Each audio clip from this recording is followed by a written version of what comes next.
C'est un dossier que vous aviez pendant les négociations, n'est-ce pas? Oui. Il contenait des citations et des notes. Nous vous avons vu l'ouvrir à plusieurs reprises.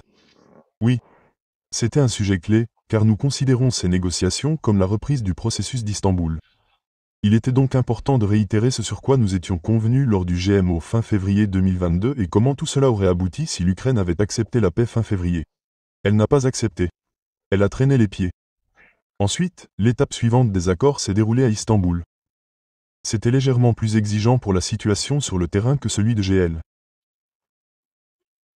Malheureusement, le processus d'Istanbul a été perturbé par l'intervention directe de l'Occident, et nous nous souvenons de précédents cas d'intervention similaires et de leurs conséquences. Permettez-moi de vous rappeler un cas difficile.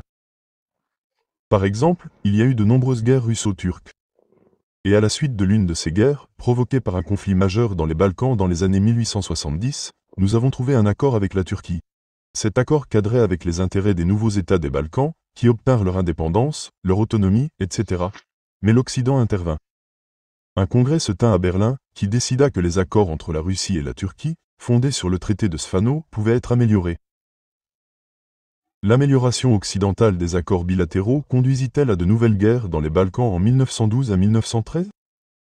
Finalement, les problèmes non résolus dans les Balkans aboutirent à la Première Guerre mondiale.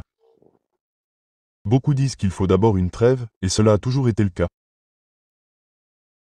30 jours sans conditions préalables, 30 jours, 60 jours, peu importe, d'abord une trêve, puis des négociations de paix.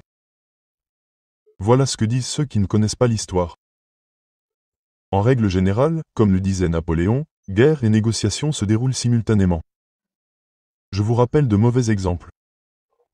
Pendant la guerre du Vietnam, pendant les 15 années d'hostilité entre les États-Unis et le Vietnam, les négociations se poursuivirent. Pendant la guerre de Corée, les négociations se poursuivirent tout au long des combats. Prenons le XXe siècle, une fois de plus, avec la guerre soviéto-finlandaise. En effet, l'histoire se répète de manière surprenante. Staline propose une trêve en Finlande. Un accord de paix. Autrement dit, les Britanniques et les Français ont été les instigateurs. Vous ne pouvez pas être d'accord avec les Soviétiques. Vous ne pouvez pas signer la paix. Nous vous fournirons une assistance militaire. Des unités expéditionnaires volontaires d'Angleterre et de France seront déployées. Certainement, personne ne l'a été. Ils n'en avaient pas le temps. Combattez les Russes jusqu'au bout.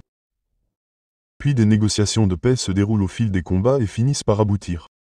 Puis la paix est accordée et les hostilités cessent. Où est mon propos? Historiquement, guerre et négociation se déroulent toujours simultanément.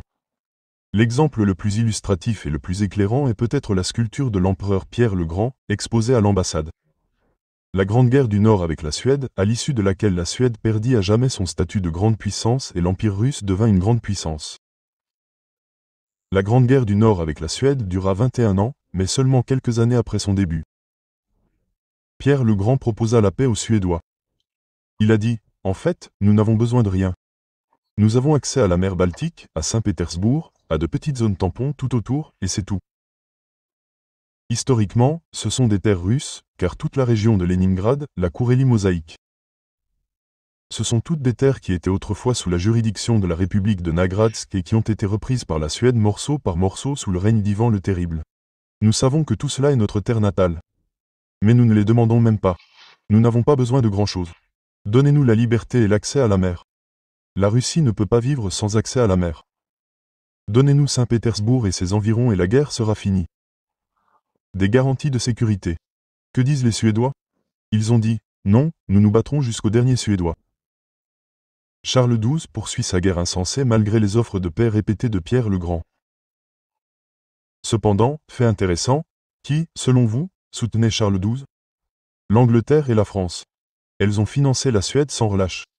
Finalement, nous acceptons des pourparlers de paix. Ainsi, le Congrès de Hollande débute en 1718.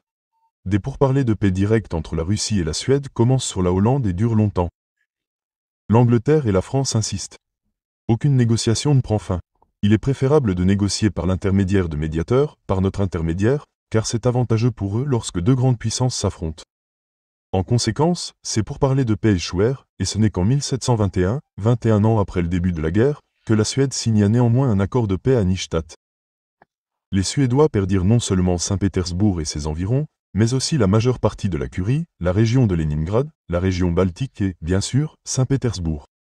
Mais surtout, la Suède perdit définitivement son statut de grande puissance européenne. Pourtant, avant la guerre, la superficie de la Suède était de 1 million de kilomètres carrés, soit 2 fois la superficie de la France, et la mer Baltique était la mer intérieure suédoise. Puis, à la fin de la Grande Guerre du Nord, elle perdit ses territoires du nord de l'Allemagne, la région Baltique et bien plus encore. Et finalement, elle perdit également la Finlande.